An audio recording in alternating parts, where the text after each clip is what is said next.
Okay, so I know I'm a little late to this. If you check down there, it's been 5 months late, but Arc Raiders releases in less than a month. I'm super hyped, and as a matter of fact, I'll be streaming the server slam that's happening on the 17th, 18th, and 19th. So if you're interested in that, make sure you stay tuned. But about 5 months ago, whenever Arc Raiders was doing one of its tech tests, IGN got in, they played some games and they released this absolute gem of a review. And I want to do a reaction and response to a lot of the things this dude says, because I've also seen a lot of other people doing their reactions to it, and I feel like they kind of miss the forest for the trees with a lot of the issues of this review in general. I do think there are numerous issues, and so let's get into that. First things first, notice the title name. Arc Raiders is the most it's fine game we've played in a while. Just make sure you keep that in the back of your head, because there's something he says later that is I feel like contradicts that. But so let's cover the most talked about issue that people have with this review, which is the quality. The quality is,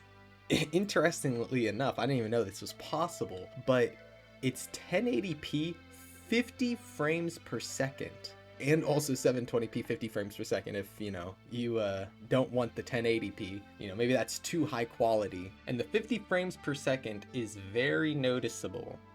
You'll see it, and it looks even worse than 1080p. I don't know exactly what was going on, what the bit rate was whenever they recorded the gameplay, or if they streamed the gameplay or whatever it is, but it's quite jarring.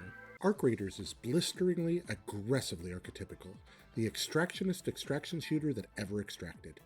It's one of the least surprising games I've ever played, holding so much in common with its inspirations they're almost comically indistinguishable. And that does keep in line with the title, being the most it's fine game we've played in a while. So remember also this part, because I'll want to go back to it again in a later part in this video. For preview purposes, this is a very good thing.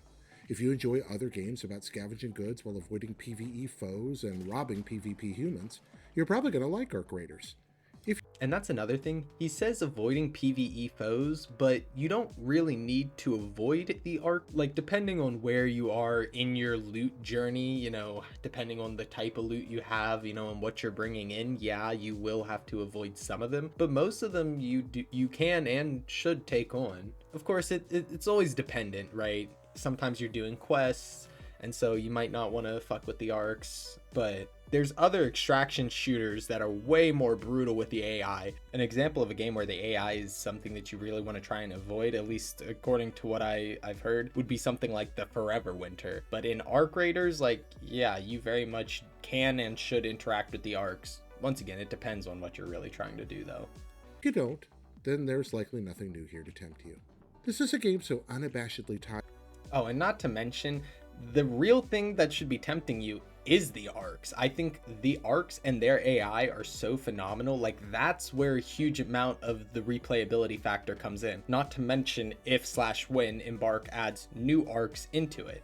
Arcs are the thing that differentiates the game. The way that the AI functions is the point. That's one of the big selling features, at least in my opinion, of Arc. To its progenitors, that the hero's default melee weapon is a pickaxe, the same weapon Fortnite metaverse heroes dropping off of battle buses lug into combat. That's a cute enough homage, but it's only the tip of the iceberg for the ways Arc Raiders will be instantly comprehensible for those who play Battle Royale, tree-punching survival games, or Extraction.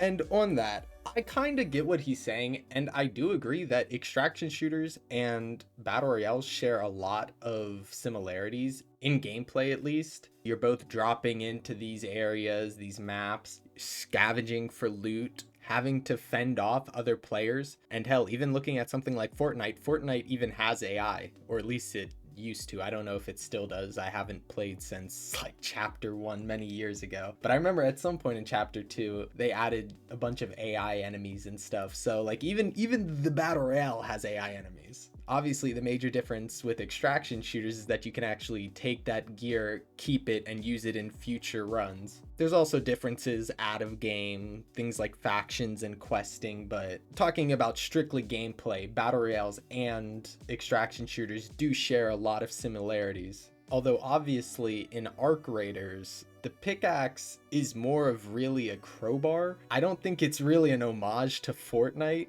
The only slight thing that I can think of where it reminds me of Fortnite is in the way of if two people are like fighting each other with it, it kind of reminds me of how if the beginning of a Fortnite match, people land on the same zone, they don't have weapons, and so they start like pickaxing each other to death. That actually did remind me a bit of Fortnite. There's moments like that in Arc Raiders, and so like that reminds me of Fortnite, sure, but just the simple act that you have a pickaxe, no. Mainly because you're not using it to mine anything, you're using it as a crowbar to pry open locked containers and stuff. It is odd the way he phrased it, but maybe I could understand what he's getting at.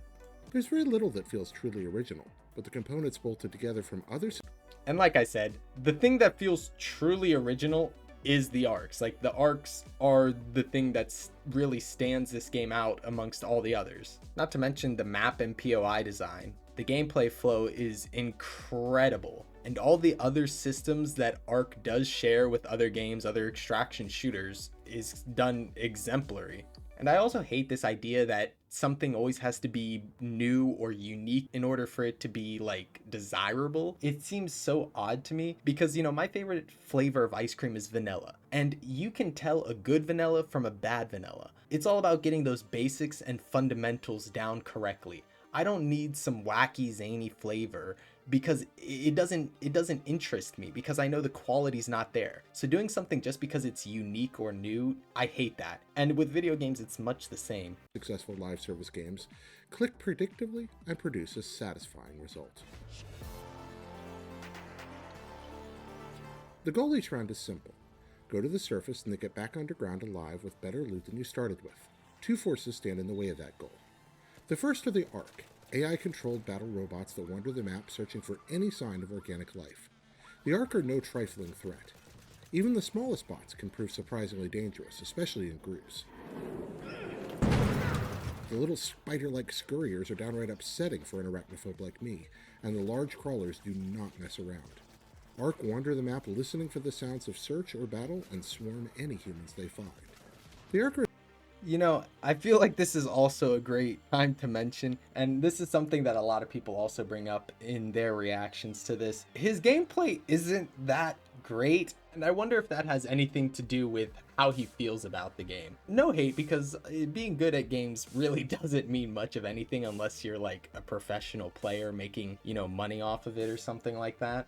Like, who really cares in 10, 20 years if you're good at a video game? But with the whole scuffed nature about everything about the review, it's not looking too good. especially dangerous in numbers, and there are plenty of subtle little traps set where clusters of different Ark with complementary abilities are placed near one another, sometimes hidden in indoor areas where one can literally trip into them. I met my fate more than once when I got overconfident around Ark.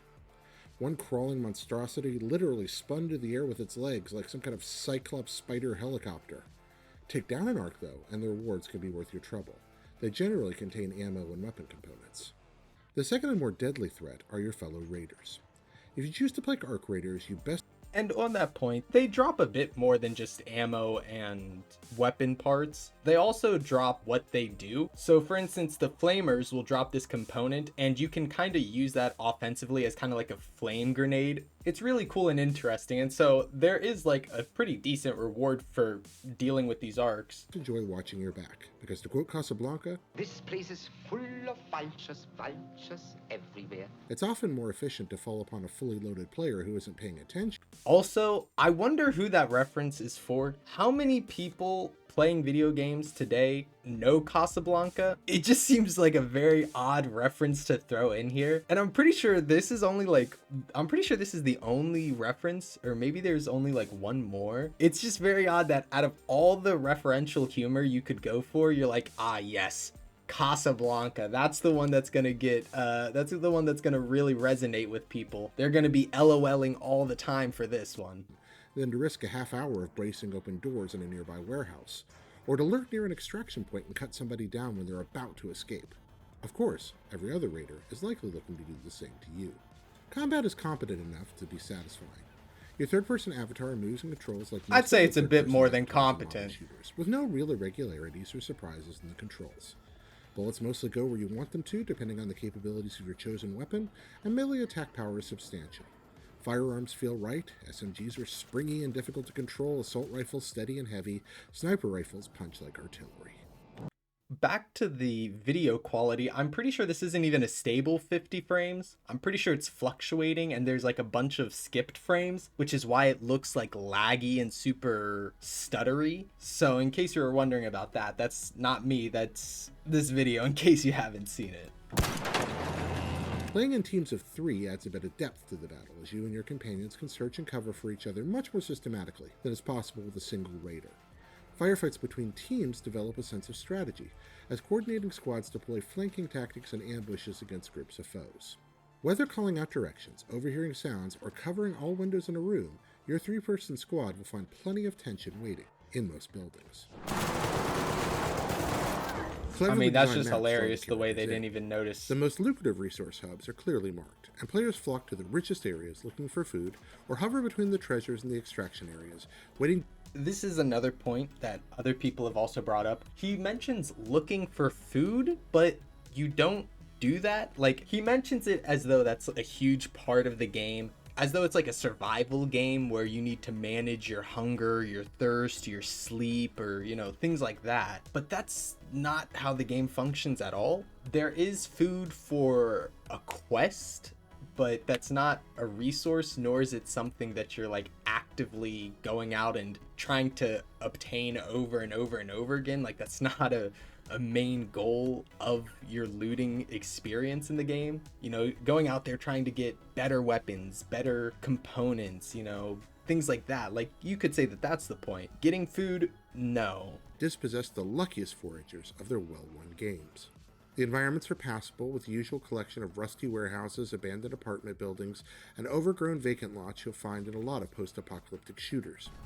I think it is a huge disgrace to say that the environments are just passable. It is a beautiful post-apocalyptic world. Genuinely, I've not seen something this nice looking in this theme since like The Last of Us 2. And say what you will about the game, I absolutely love the environments. The environments are so stunning. Arc Raiders reminds me a lot of that, except obviously there's not the zombies. Well, mushroom zombies. Maybe it's not even that he recorded this video on a potato or recorded this video with a potato, but he also played it on a potato, which is why he thinks it looks so mediocre. I'm not entirely sure, because if you've actually looked at gameplay or played the game or anything like that, it's beautiful, except for in this video, of course. Everything is serviceable, but it all kind of feels like they gave Fortnite a coat of DayZ grime and moved on. It's a boring enough. And that's also, I just cannot disagree more with. Fortnite has a very diverse map with a lot of locations that vary quite heavily from each other. And so the aesthetics can oftentimes be quite clashing. I remember even back during chapter 1, you had huge segments of the map that are completely different from each other. The bottom right being, you know, this sandy oasis type area. The bottom left having a bunch of snowy mountains. And the top right, which eventually had that fuck-ass volcano. RIP Tomato Town, that place was the GOAT. Used to always land there, I love that place. Arc Raiders has a much more consistent aesthetic throughout the entire thing. Not to mention, I don't think DayZ has ever looked this good. And as a lot of people have already mentioned, it really does feel like this is just an opportunity to shoehorn in Fortnite again into the review, and I have no clue why, because other than the fact that Battle Royales and extraction shooters do share similarities, Fortnite and Arc Raiders are really quite different games from each other. World, it certainly took me out of any chance of getting into the lore, but I don't really think lore is the big draw here anyway. Arc Raiders is meatloaf without much plate presentation. But the meatloaf is tasty, if a little cold. The meatloaf is tasty, if not a little cold. How could that be appetizing? Who does that sound appetizing to? A cold meatloaf. The funniest thing about this review really is the fact that nobody else shares any of this dude's opinions. I've yet to see a single person say really anything negative about Arc Raiders. Everybody who's played it loves it, and that's why a lot of people say that this is a hit piece, especially in comparison to how IGN handled their Marathon review, which, in case you haven't seen that, they were singing Marathon's praises out the wazoo. In fact, in the Marathon review, they compare Marathon to Fortnite in terms of quality, which is absolutely hilarious because, in case you haven't heard about that game, let's just say people not too happy. Bungie's upcoming shooter Marathon is the big budget refinement that could become the emerging category's Fortnite. I could make a whole video going over that one, to be honest, because there's too much to cover. But let's just say people no likey. And despite him saying throughout up until this point that everything feels good, the weapons feel good, and the gameplay is good, he still says it's just it's fine. It's the most it's fine game we've played in a while. It's a good meatloaf, if not a little bit cold. Every drawing cabinet is a potential. By the way, the audio desync, keep in mind, 19 million subscriber channel, and they can't even be bothered to get audio correct. Source of wealth, crafting components, ammunition, shields, healing items, and weapons. Ammunition is properly segmented enough to keep you hungry as you scavenge and construct guns. Light, medium, heavy, and shotgun ammo variants are available early to locate in the overworld, craft in your lair, or purchase underground. Materials have the usual predictable levels of rarity corresponding to color, with certain colors granting you the ability to develop more useful or rare items. A single special pocket in your inventory allows you to keep one discovered item safe, even on the event of your death, so that you can haul your rarest finds home, even when you die. And this is also a very important feature, and beyond just this dude's critiques of arc raiders, I've seen this as an extraction shooter critique as a whole, which is the fact that people hate to lose their stuff. And this is yet another reason why arc raiders stands out apart from all the other extraction shooters. It's the fact that you're not going to lose progress. Both on death you have the save pockets, but also the fact that there's not going to be any resets. So once again, his point that Arc Raiders doesn't really do anything different to set itself apart just could not be farther from the truth. Some containers take time to open and generate quite a bit of noise when manipulated, which is a delightful tension-raising mechanic that I really appreciated. Opening one of these was especially harrowing when playing solo.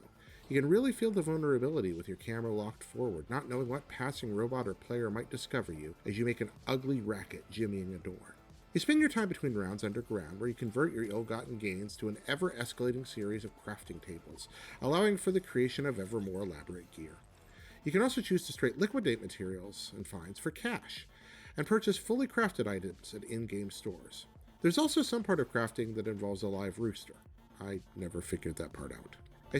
That is literally at the beginning of the game, and I don't know if he's saying that to be coy, just a little hee hee ha ha moment, or what, but it's genuinely not that hard to understand, and I think that sentence right there might be emblematic of the real issue behind this whole review, which is the fact that this dude does not care. No hate to this dude. I'm not, trying to start a witch hunt or anything, but I don't think this dude cares at all for arc raiders. I know, crazy opinion. But it seems like he can't even be bothered. It seems like he's begrudgingly doing this review just simply because it's his job, which that kind of games journalist is the one that is despised the most in the industry. This whole review screams a lack of care, and I don't know if IGN thought that they could get away with it because this is a AA game. It's a game made by a studio that's only ever had one other game, so they just figured that they could put the littlest amount of resources into the review as possible and it would be whatever because nobody would care. Because especially when you compare it to Marathon, which the quality of the video is much higher. Not to mention, if you listen to the dude's voice, he sounds a hell of a lot more enthusiastic to play. I would not be surprised if this is the most soulless review IGN has ever made. Maybe not the worst or most inaccurate review they've ever made, but truly the most soulless. Explore the world above, you gain experience, which opens up across a series of skill trees. Selecting various branches can help you optimize your avatar to your playstyle, increasing combat ability, mobility, or stealth. The different abilities are clearly labeled, and most are useful enough that every step feels like real progress. Character design with default options is pretty rough, but a number of better textures and outfits open up when you apply premium currency. I deliberately made my guy look as bleak and sad as possible using only default options, but my multiplayer partner had the Souls Easy top man with no name vibe going on, and I was envious. I don't think it's really confirmed how cosmetics, especially monetized cosmetics, are going to be. But if you look at Embark's other game, The Finals, the customizations with it really are quite endless, to the point where you can literally customize your character's eye colors, your fingernail colors, your shoes. There's many different things, and you can really mix and match all of them. So I imagine Arc Raiders is also going to have a high level of customization. Arc Raiders previews pretty well, perhaps because its design conservatism makes it so instantly familiar. There's nothing here to challenge what came before, but sometimes that's okay. Overall, the Arc Raiders loop seems pretty well tuned to satisfy. Make it to the surface to loot and kill, bring your goods and experience back underground to improve your abilities, head back up stronger to find stronger gear, and repeat. There are worse ways to spend an afternoon. For more... And that right there, he says it previews very well, and yet he says it's a cold meatloaf.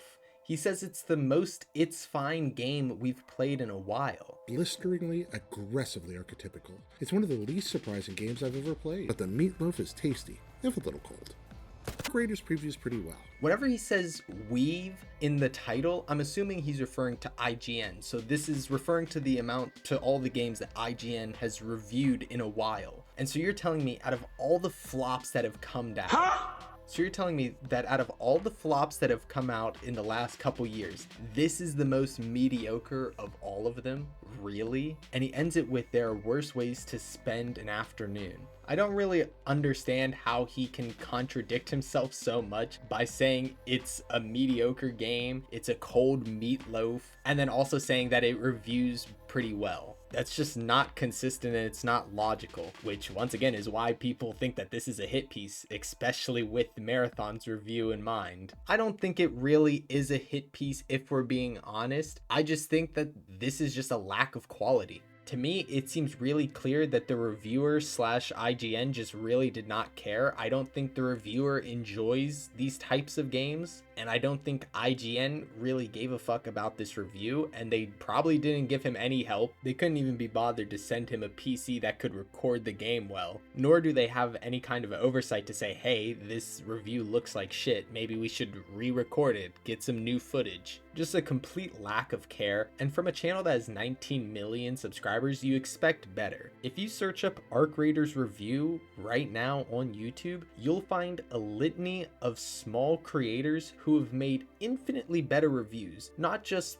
saying that it's positive, not just glazing it, but simply in the quality. Not to mention that their reviews also are much more logically consistent. Ultimately, if you want to see my review on Arc Raiders, well, wait until after the 30th. I'll definitely be making one then. But I'll also be playing during the Server Slam 17th, 18th, and 19th of October. That's in like 13 days, 12 days, depending on when this, maybe 11 days, depending on when this video goes up. Thank you so much for watching. If you enjoyed, please leave a like. If you agree with this review, let me know down in the comments. I know IGN and game journalists as a whole really get a lot of flack. To be honest, I don't think games journalists deserve the flack. A lot of people will talk about the Cuphead incident with the person not being able to complete the tutorial, but if I'm to understand correctly, that situation lacks context. The person playing was also doing kind of like a pseudo interview with the developer at the same time, and if you've ever tried to play video games and talk at the same time, it can definitely be a bit of a challenge. Even more so if you're a games journalist, what are you going to care more about, interviewing the developer or just playing through the tutorial of a game? So I feel like that hate is a bit unjustified. But then again, you also have reviews like this one, which is, yeah. So games journalists sometimes do bring it on themselves. Games journalists as a whole, not even just like individual journalists, but even agencies like IGN. If you want to check out some of my other content, I'm currently doing playthroughs of Halo Combat Evolved on legendary difficulty, blind playthrough. It's kicking my ass. I'm suffering quite a bit, but the game's rough. And also a blind supernova playthrough of The Outer Worlds in preparation for The Outer Worlds 2, which releases on the 29th. And considering Arc Raiders comes out a day after, I don't know when I'll be able to get that Outer Worlds video out. So if either of those things interest you, I stream live here on YouTube. Come check me out, say what's up. Other than that, I hope you have a good day, and peace, people.